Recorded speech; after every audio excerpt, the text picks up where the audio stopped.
Yeah, I'll just remind you about the forward pass and backward pass calculations in the network diagram. So first, if you see the activity A, okay, the earliest start time of activity A, we take it as 0 by default. How will you find the earliest finish time? Earliest start plus duration, that is 0 plus 1 equal to 1. That will be the earliest finish time of activity A. Moving on to the next activity B. Okay, for B, A is the only predecessor and the relationship is finish to start, right?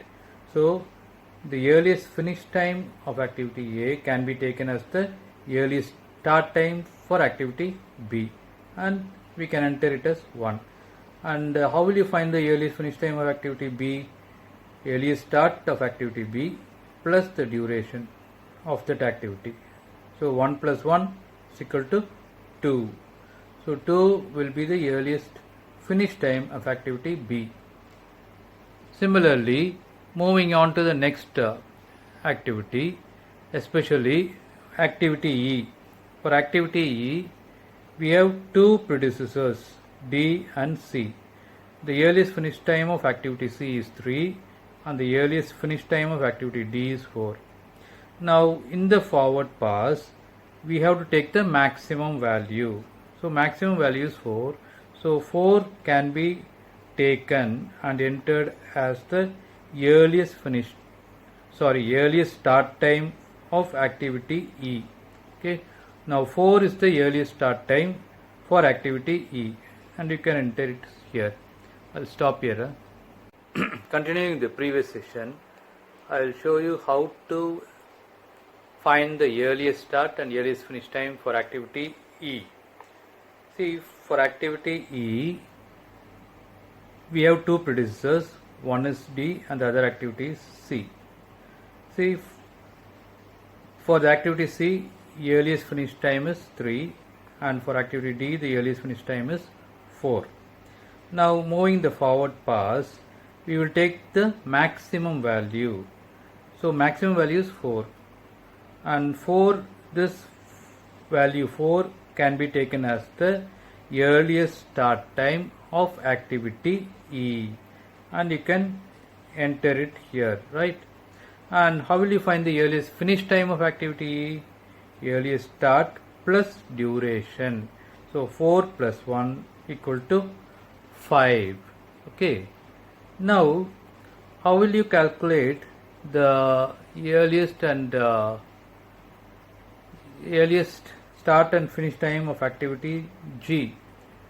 When you come to activity G, there is predecessor is activity F and there is a condition, that is finish to start minus 1, that is there is a lead of 1 day.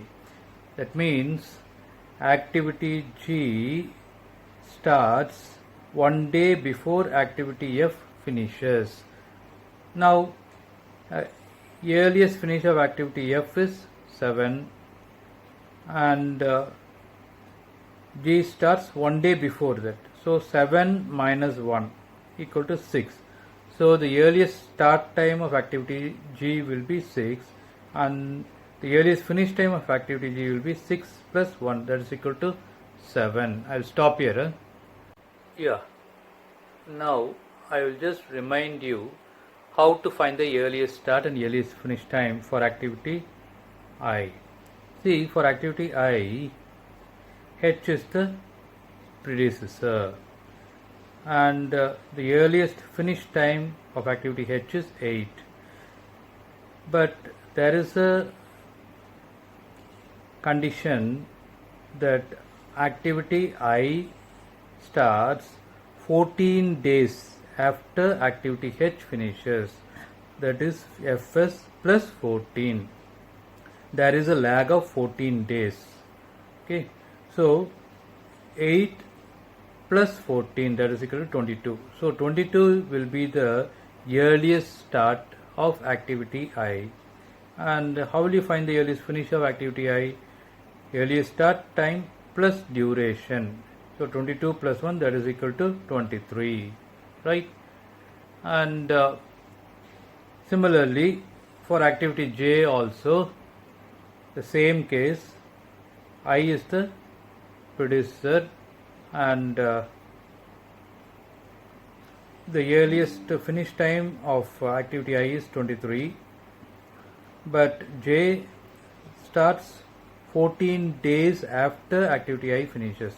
So 23 plus 14, that is equal to 37.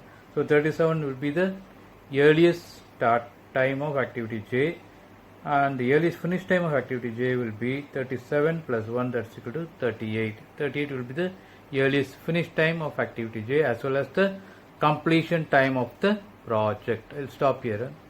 Yeah. Now I will just remind you of the backward pass. Now when you move backward, okay, see in the backward pass, whatever the earliest finish of activity J will be the latest finish for activity J, latest finish time of activity J.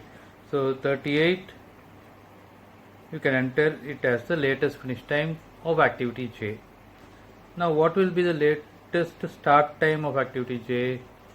Latest finish time minus duration of activity J.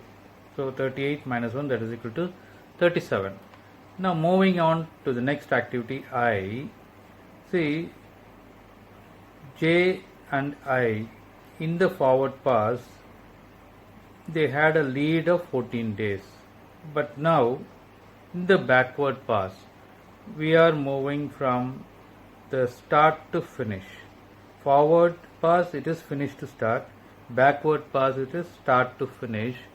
So we need to subtract this 14 days. Okay, so 37 minus 14, that is equal to 23. So that will be entered as the latest finish time for activity I. And how will you find the latest start time of activity I? This 23 minus 1. 1 is nothing but the duration. So 23 minus 1, that is equal to 22. 22 is the latest start time of activity I. Okay, I will stop here. Yeah. Now I will just remind you how to calculate the latest finish and latest start time for activities G and F. See, for activity G, the latest finish time is 7. You are taking it from activity H, right? Now the latest start time of activity G will be 7 minus 1, that is equal to 6. Now moving on to F. What will be the latest finish time of F? See, in the forward pass we had a condition that finish to start F is minus 1. There was a lead of 1 day, but now we are moving from start to finish in the backward pass. So we need to add that 1 day. 6 plus 1, that is equal to 7. So 7 will be the latest finish time for activity F. And what will be the latest start time for activity F? Latest finish time minus duration. So 7 minus 2, that is equal to 5. 5 will be the latest start time of activity F. Okay, I'll stop here. Coming to the next revision session, I'll just tell you how to calculate I'll just remind you how to calculate the latest finish and latest start time for activity D. See, in this particular node where we have the activity D, two activities are coming back, that is activity F and activity E. See, the latest start of activity F is 5 and the latest start of activity E is 4. When we come in the backward pass, we need to take the minimum value. So naturally we will take 4 and we can enter it as the latest finish time of activity D. Okay, and how will you find the latest start time of activity D? This latest finish minus duration is 4 minus 1, that is equal to 3. So 3 will be the latest finish time of activity D. Now when we see activity B, only one activity is coming back, that is activity C. This activity C is coming back to activity B. So the latest start of activity C is 2. The same value can be taken as the latest finish time of activity B. And when you want to find the latest start of activity B, that will be equal to latest finish minus duration, 2 minus 1, that is equal to 1. Right? So stop here. Yeah. Now finally, when we see this network diagram, there are 3 critical paths. The first critical path is A,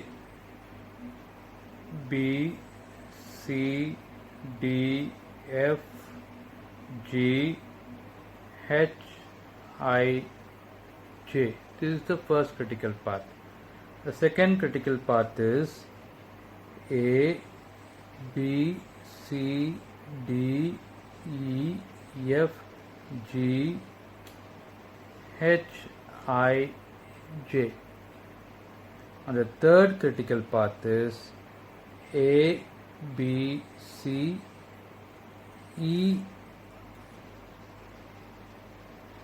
F, G, H, I, J. So out of the 3 critical paths, if you see which is the longest path, the longest path is A, B, C, D, E, F, G, H, I, J. And this longest critical path also determines the project completion time of 38 days. So this critical path only we have to take finally.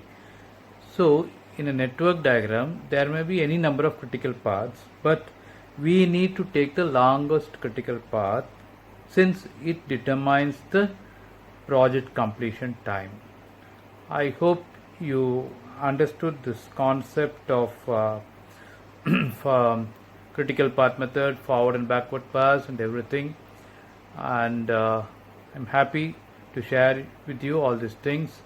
In case of any queries, you can send me an email, okay, ckanmalai@gmail.com, and my mobile number is given 944 5026 367.